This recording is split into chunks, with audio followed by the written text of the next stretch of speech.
बहुत शुक्रिया।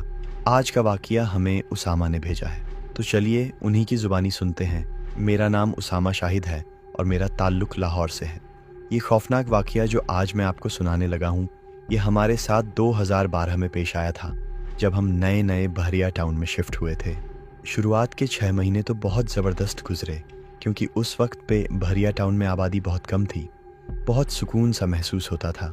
आप दोस्तों को बताता चलूँ, हमारे घर में कुल मिलाकर 5 लोग थे, जिनमें मेरी 2 बहनें, अम्मी, अब्बू और मैं। आसपास सारे प्लॉट खाली पड़े थे और बहरिया टाउन आने की वजह भी यही थी कि हम लोग शहर की भीड़ से बिल्कुल तंग आ चुके थे। जब हम शिफ्ट हुए थे तो उस वक्त गर्मियाँ थीं, लेकिन जैसे ही सर्दियाँ शुरू हुईं, माहौल तारिक होने लगा, क्योंकि हमारा घर भी काफ़ी बड़ा था और घर में लोग भी बहुत कम थे। इस वजह से हमें कभी कभार रात के वक्त डर महसूस होता था, लेकिन यह डर जिन्नात का नहीं बल्कि चोरों डाकुओं का था। हम लोग अंदरून शहर के रहने वाले थे और हम सब जानते हैं कि अंदरून लाहौर में कितनी रौनक होती है। जब हम गर्मियों में बहरिया टाउन आए थे तो यहाँ पे काफ़ी रौनक थी, लेकिन सर्दियाँ आते ही माहौल कुछ अजीब सा हो गया था और हम सब घर वाले ही इस चीज़ को महसूस कर रहे थे। फिर रात के वक्त अगर कभी कोई बिल्ली भी कूद जाती तो हम सब उठ कर बैठ जाते। सर्दियों में चूंकि अंधेरा भी जल्दी हो जाता है, इसलिए हम सब घर वालों को रात गुजारना मुश्किल हो गया था और इसकी वजह सिर्फ खौफ नहीं बल्कि बोरियत भी थी। हम सभी बोर हो गए थे, क्योंकि हर नया माहौल शुरू में तो अच्छा लगता है, लेकिन आहिस्ता आहिस्ता आप उससे बोर होते जाते हैं। हमारे घर का रूटीन ये था कि सुबह होते ही दोनों बहनें कॉलेज चली जातीं और अब्बू ऑफिस। मेरी यूनिवर्सिटी से छुट्टियां थीं तो मैं और अम्मी घर पर ही होते थे। अम्मी घर के कामों में मसरूफ़ हो जाती और मैं बोर होता रहता। मुझे बागबानी का शौक़ था तो मैंने उसी को अपना शुगल बना लिया। हमारे घर के बाहर एक छोटा सा लॉन था, मैंने वहीं पे बागबानी शुरू कर दी। मैंने जो माली रखा हुआ था वो बहुत ही बातूनी था, उससे बातें करने का बहुत मज़ा आता था और मेरा टाइम भी बहुत अच्छा पास हो जाता। हमारे लॉन के बीचों बीच एक बहुत बड़ा दरख्त था। इस दरख्त की वजह से वो लॉन बहुत बदनुमा लगता था। मैंने एक दिन माली को कहा कि कल वो 2-3 बंदे साथ लेकर आए और इस दरख्त को कटवा दे। मैंने जो एक बात नोट की थी कि पूरा लॉन सरसब्ज हो चुका था, लेकिन वो दरख्त जड़ों से ही सूखा हुआ था और उसके पत्ते भी इंतहाई खुश्क और बेजान थे। खैर, अगले दिन ही उस दरख्त को काट दिया गया, लेकिन जो हैरत की बात थी वो ये कि शाम होते ही बहरिया टाउन के गार्ड्स आ गए और कहने लगे कि आपको जुर्माना होगा, आपने हमारी इजाज़त के बगैर दरख्त काटा है। मैंने उनको बहुत समझाने की कोशिश की कि मैंने उनका दरख्त नहीं बल्कि वो दरख्त जो मेरी प्रॉपर्टी में आ रहा था उसको काटा है, लेकिन वो लोग मानने को तैयार नहीं थे और मुझे काफ़ी ठीक ठाक जुर्माना कर दिया, बकौल उनके कि यहाँ बहुत स्ट्रिक्ट पॉलिसी है और आप हमारी इजाज़त के बगैर कोई दरख्त नहीं काट सकते। मेरे लिए ये बात हैरानकुन थी, क्योंकि ये तो समझ आता है कि आप सोसाइटी का दरख्त नहीं काट सकते, लेकिन वो दरख्त जो आपकी प्रॉपर्टी में आ रहा है उसको काटने से कोई कैसे रोक सकता है। बस वो दरख्त कटने की देर थी, उसके बाद से जो हमारे घर में मामलात शुरू हुए वो फिर ख़त्म न हो सके। जिस दिन मैंने वो दरख्त कटवाया था उसी रात तकरीबन रात के 12 बजे होंगे कि मुझे बाहर से किसी के रोने की आवाज़ आने लगी। क्योंकि मैं नींद से जागा था तो पहले तो मुझे ये लगा कि शायद कोई बिल्ली रो रही है, लेकिन जब मेरे कुछ होश बहाल हुए तो मुझे अंदाज़ा हुआ कि ये किसी लड़की के रोने की आवाज़ है। मैं कमरे से बाहर आ गया और बाहर आकर सारे घर की लाइटें जला दी। इतनी देर में अम्मी, अब्बू और बहनें भी कमरे से बाहर आ गईं। वो लोग भी उस रोने की आवाज़ से ही जागे थे। वो सिसकियों की आवाज़ बाहर से लगातार आ रही थी। मैंने बाहर जाकर देखना चाहा तो अम्मी ने मुझे रोक लिया, लेकिन फिर अब्बू के इसरार पर हम दोनों ही बाहर निकल गए। जब हम कार पोर्च में पहुंचे तो आवाज़ बाहर से आ रही थी। आवाज़ इतनी क्लियर थी कि लग रहा था कि वो लड़की दरवाजे के दूसरी तरफ ही बैठी है। मैंने डरते डरते दरवाज़ा खोला और जब बाहर निकल कर देखा तो वहाँ कोई भी नहीं था और मेरे दरवाज़ा खोलते ही वो रोने की आवाज़ भी बंद हो गई थी। मैंने अब्बू की तरफ देखा तो अब्बू ने मुझे कान में कहा कि अंदर जाकर यही कहना कि कोई बिल्ली थी और तुमने भगा दिया है, क्योंकि वो नहीं चाहते थे कि अम्मी और बहनें परेशान हों। खैर, हम दोनों अंदर आ गए और अब्बू ने बिल्ली का बहाना बनाकर अम्मी और बहनों को मुतमईन कर दिया। वो रात खैरियत से गुजर गई। अगले दिन मैं लॉन में पानी लगा रहा था तो मैंने देखा कि पूरे लॉन में कोयले बिखरे पड़े हैं। मुझे कोई मंतक समझ नहीं आ रही थी कि भला कोई लॉन में कोयले क्यों फेंकेगा, ना यहाँ कोई आसपास रहता है और बहुत ही कम लोगों का यहाँ से गुजर होता है। खैर, मैंने इग्नोर किया और माली से कहकर वहाँ की सफाई करवा दी। उसी रात तकरीबन रात के 12 बजे होंगे वो रोने की आवाज़ें दोबारा आने लगीं, लेकिन इस दफ़ा रोने की आवाज़ के साथ साथ कुछ बोलने की भी आवाज़ आ रही थी। हम नहीं छोड़ेंगे, हम नहीं छोड़ेंगे। बस यही जुमला उस रोने की आवाज़ के साथ बहुत मध्यम सुनाई दे रहा था। मैंने बाहरिया सिक्योरिटी में कॉल कर दी। थोड़ी ही देर में बाहर सिक्योरिटी आ गई। मैंने उनको सारी बात से आगाह किया और कहा कि लगता है कोई हमारे साथ मजाक कर रहा है। आप ज़रा इलाके की छानबीन करके देखें कि यहाँ कोई मौजूद तो नहीं। वो लोग 2 घंटे तक हमारे घर के आसपास के एरिया को चेक करते रहे, लेकिन वो रोने की आवाज़ तो उसी वक्त बंद हो गई थी जब सिक्योरिटी हमारे घर के बाहर पहुंची थी। आखिर वो गार्ड्स थक कर हमें कहने लगे कि सर, आपका कोई वहम होगा, हमने तो पूरा इलाका देख लिया है, लेकिन यहाँ तो कोई भी मौजूद नहीं। हम उनका शुक्रिया अदा करके अंदर आ गए। उस वक्त रात के 2 बज चुके थे। अब्बू ने सबको सोने के लिए भेज दिया और कहा कि इस मसले को सुबह डिस्कस करेंगे। सुबह नाश्ते के वक्त इस बारे में हमारी डिस्कशन तो हुई, लेकिन हम में से कोई भी ये लॉजिक नहीं दे पाया कि ये आवाज़ें कहाँ से आ रही थीं। दोपहर का वक्त हो गया था और मैं बाहर लॉन में आकर माली का इंतज़ार करने लगा। तभी मैंने देखा कि एक काले रंग की बिल्ली उसी जगह बैठी है जहाँ वो दरख्त था। वो मुझे बड़ी अजीब नज़रों से घूर रही थी। मैं उसे जितना इग्नोर करना चाह रहा था, उतनी मेरी नज़र उस पर बार बार पड़ रही थी। उसकी आंखों में एक अजीब गुस्सा था। मुझे उसे वहाँ बैठा देखकर उलझन हो रही थी, इसलिए मैंने उसे भगाने के लिए अपना पैर ज़मीन पर मारा, तो वो बजाय भागने के मुझे देखकर गुर्राने लगी और ऐसा लगा जैसे वो मेरे ऊपर हमला आवर हो जाएगी। आप तो जानते ही हैं, जो आवारा बिल्लियाँ होती हैं उनका ये रवैया नहीं होता, बल्कि वो तो आहट भी हो तो भाग जाती हैं।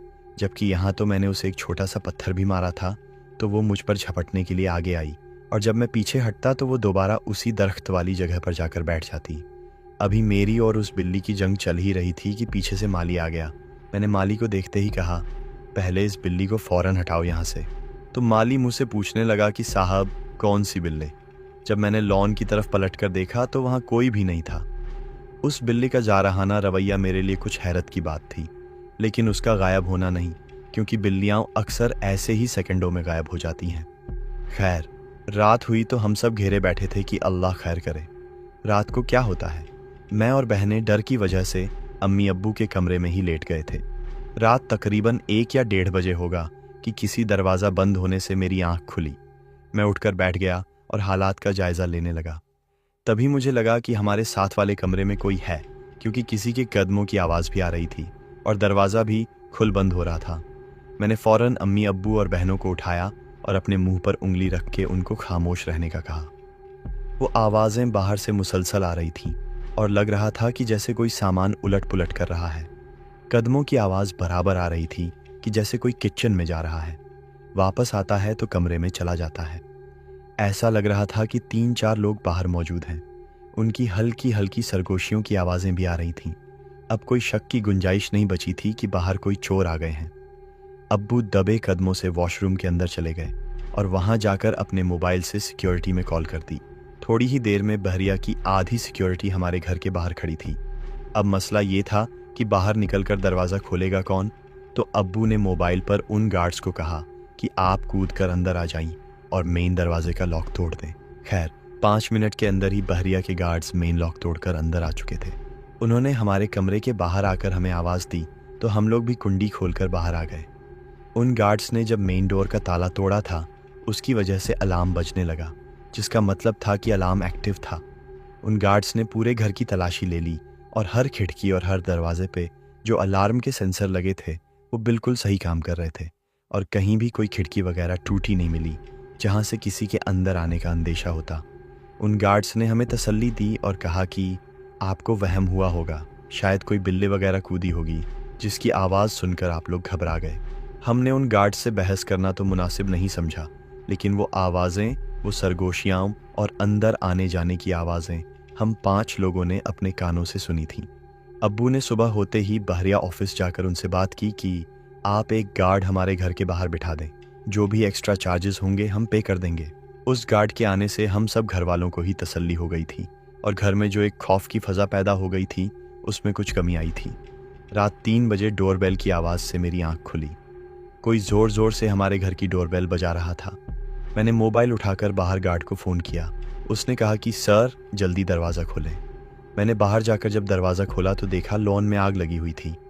गार्ड फौरन अंदर आया और अंदर पड़ी बाल्टी में पानी भरकर उस आग को बुझाने लगा। मैं फटी फटी निगाहों से अपने लॉन को जलता हुआ देख रहा था और एक अजीब सन्नाटे की सी कैफियत में आ गया था। वो गार्ड बेचारा आधे घंटे तक पानी भर भर के बाहर डालता रहा, तब जाकर वो आग बुझी। अल्लाह का शुक्र है कि इस शोर शराबे में घर वालों की आंख नहीं खुली। सुबह के 4 बज चुके थे। मैं और गार्ड जब दोनों थोड़ा होश में आए, मैंने उससे पूछा कि क्या हुआ था। कहने लगा कि सर, तकरीबन रात 2:30 बजे होंगे। मुझे सामने एक औरत खड़ी नजर आई। मैं पहले तो उसे यहीं से आवाज़ें देता रहा, लेकिन वो अपनी जगह साकित खड़ी थी। फिर मैं उसे आवाज़ें देते देते उसके पास जाने लगा तो वो उल्टे कदमों चलने लगी। मैं उसका पीछा करते करते दूसरी गली में चला गया और वो मेरे सामने से ही गायब हो गई। जब मैं वापस घर आया तो यहाँ लॉन में आग लगी हुई थी। मैं उस गार्ड की ये बात सुनकर दंग रह गया था, क्योंकि उसने भी एक औरत को देखा था और हमें भी जो रोने की आवाज़ें आती थीं वो किसी औरत की ही आती थीं। घर में कुछ अजीब से मामले होने लगे थे। घर वालों की चीज़ें गायब होने लगी थीं।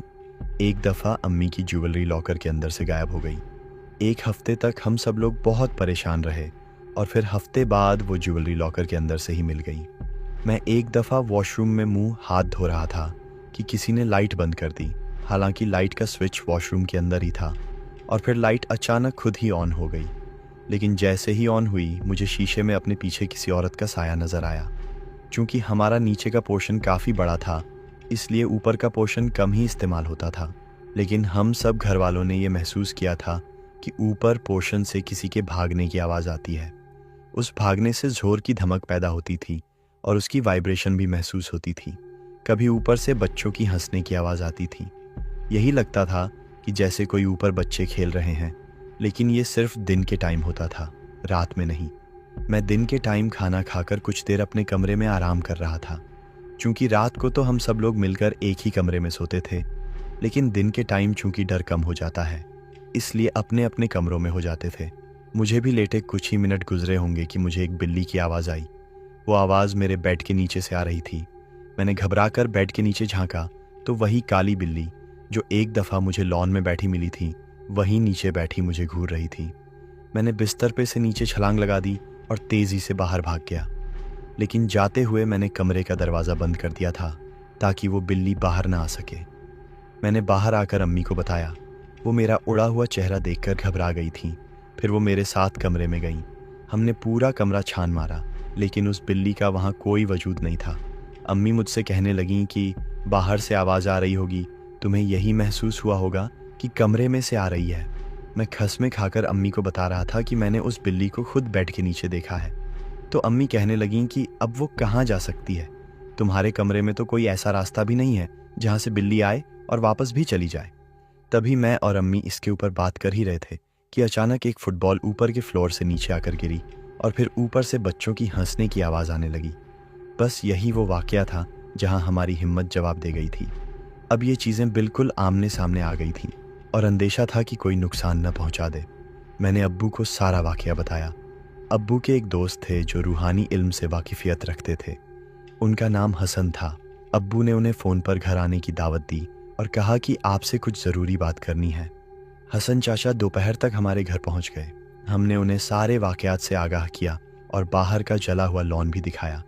हसन अंकल ने मुझसे कुछ मोमबत्तियां मंगवाईं और एक चौक मंगवाई। फिर वो एक कमरे में चले गए और चौक से गोल दायरा बनाकर मोमबत्तियां जलाकर उसके अंदर बैठ गए और मुझे बाहर जाने का इशारा किया और कहा कि जब तक मैं आवाज़ न दूं कोई अंदर ना आए। जैसे कि मैंने बताया था कि सर्दियों के दिन थे और सन्नाटा भी बला का था, इसलिए अंदर कमरे की आवाज़ें भी बाहर बिल्कुल साफ सुनाई देती थीं। थोड़ी देर बाद ही हसन अंकल की आवाज़ आना शुरू हो गई। वो किसी से सवालात कर रहे थे और जवाब देने वाले की भी आवाज़ आ रही थी, लेकिन जवाब समझ नहीं आ रहा था। जब भी अंकल सवाल करते कि कौन हो तुम, यहाँ क्यों आए हो, इन लोगों को क्यों तंग कर रहे हो, तो जवाब में कभी किसी बच्चे की, कभी किसी मर्द की और कभी किसी औरत की आवाज़ आती थी, लेकिन उसका जवाब समझ नहीं आता था। हम सब बाहर बैठे ये सब कुछ सुन रहे थे। दोपहर का टाइम था और उस वक़्त भी हम लोग डर के मारे पसीने पसीने हो रहे थे। ये सिलसिला 1 घंटे तक चलता रहा और घंटे बाद अंकल बाहर आ गए। बाहर आकर मुँह से पूछने लगे कि बेटा, यहाँ कोई दरख्त था जिसको तुमने कटवाया है? अंकल के कहते ही मुझे वो वाकया याद आ गया कि जब मैंने वो दरख्त कटवाया था। मैंने कहा, जी अंकल, एक दरख्त था जो बहुत बोसीदा हो गया था और उसकी जड़ें तक खुश्क हो गई थीं, इस वजह से कटवा दिया था। तब अंकल ने बताया कि बेटा, उस दरख्त पर एक जिन्नात का कबीला हज़ारों साल से आबाद था और तुम्हारे इस दरख्त को काटने की वजह से वो शदीद गुस्से में है और अब वो तुम लोगों को इस घर में नहीं रहने देंगे। अब्बू ने अंकल से पूछा कि यार, तुम इन लोगों को यहाँ से हटा नहीं सकते? तो अंकल ने कहा कि देखो, एक तो तुमने इनका घर तबाह कर दिया है और अब अगर हम इनको निकालने की कोशिश करेंगे तो हो सकता है कि हमें कोई जानी नुकसान भी उठाना पड़े, क्योंकि यहाँ गलती हमारी थी तो उसका खमियाजा भी हमें ही भुगतना पड़ेगा। अंकल ने मुझे कहा कि बेटा, एक बात याद रखना, जब भी कभी कोई दरख्त कटवाओ तो किसी आलिम की मौजूदगी में कटवाना, और दूसरा ये कि जितना जल्दी हो सके अब तुम लोग यहाँ से निकल जाओ, क्योंकि हमारा अंदरून लाहौर वाला घर अभी तक हमारी मिल्कियत में था, इसलिए हमने सोचा कि 2-3 दिन में ही यहाँ से शिफ्ट हो जाएंगे और इस घर को सेल पर लगा देंगे। अंकल चले गए और मैं बाहर आकर गार्ड के पास बैठ गया और अपना दिल का बोझ हल्का करने के लिए मैंने सारी बात गार्ड को बता दी। गार्ड मेरी बात सुनकर परेशान हो गया और कहने लगा कि आपके अंकल बिल्कुल सही कह रहे हैं। फिर वो गार्ड बताने लगा कि यहाँ बहरिया टाउन में दरख्तों को काटने की पाबंदी शायद इसी वजह से है, क्योंकि यहाँ बहुत पुराने पुराने दरख्त हैं और अक्सर लोगों का ख्याल यही है कि दरख्त पर जिन्नात रहते हैं। इसलिए बहरिया टाउन की इंतज़ामिया इस मामले में बहुत सख्त हैं और यहाँ सोसाइटी में कई ऐसे प्लॉट हैं जिनको इंतज़ामिया ने सिर्फ इसलिए नहीं बेचा कि वहाँ बहुत पुराने घने दरख्त हैं। मैं उसकी ये बात सुनकर हैरान रह गया और मैंने उससे पूछा कि मुझे बताओ कि कहाँ हैं ऐसे दरख्त। तब उसने बताया कि नहर से जो दूसरी एंट्रेंस है वहाँ पे एक दरख्त तो बिल्कुल सड़क के बीचों बीच है और उस दरख्त के इर्द गिर्द एक बाउंड्री बना दी गई है और उस जगह से सड़क को कुशादा कर दिया गया, लेकिन उस दरख्त को नहीं काटा गया। और फिर वो बताने लगा कि उसी सड़क पर एक प्लॉट भी मौजूद है जहाँ पे उतना ही पुराना दरख्त है और उस करोड़ों के प्लॉट को इंतज़ामिया की जानिब से सिर्फ इसलिए नहीं बेचा गया ताकि उस दरख्त को अपनी जगह पर कायम रखा जाए और कोई उसे नुकसान ना पहुंचाए। पहले तो मुझे उस गार्ड की बात पर यकीन नहीं आया, लेकिन जब उसकी बताई गई जगह पर मैंने खुद जाकर देखा तो वाकई बिल्कुल ऐसा ही था। वो दरख्त सड़क के बिल्कुल बीचों बीच मौजूद है और वो दूसरा दरख्त प्लॉट के अंदर मौजूद है। अब अल्लाह ही बेहतर जानता है कि उसके पीछे क्या माजरा है। बहरहाल हम तो 2-3 दिन बाद ही वहाँ से वापस अपने अंदरून लाहौर वाले घर में शिफ्ट हो गए और चंद दिन बाद ही हमारा ये बहरिया वाला घर भी बिक गया। अब मैं नहीं जानता कि उनके साथ क्या मुआमलात हुए, लेकिन हम तो 2013 में वापस आ गए थे। मैंने उन दरख्तों की तस्वीरें उस वक़्त ही ले ली थीं और वो आज भी मेरे पास मौजूद हैं। वो तस्वीरें मैं आपको भेज रहा हूँ। अगर आप चाहें तो इसको बाकी दोस्तों के साथ भी शेयर कर सकते हैं। बहुत शुक्रिया उसामा, आपने एक बहुत दिलचस्प वाक़या हमारे साथ शेयर किया है। ये सिर्फ एक कहानी नहीं थी, ये एक आईना था जो हमें दिखाता है कि कुछ गलत फ़ैसले ज़िंदगी को अंधेरों में बदल सकते हैं। जो कुछ सुना वो कल किसी के साथ हो चुका है और शायद आज भी किसी कोने में, किसी साए तले वो सब कुछ दोबारा दोहराया जा रहा हो। सीखने वाले के लिए हर कहानी में एक सबक होता है। आपने क्या सीखा? ऐसी ही सच्ची कहानी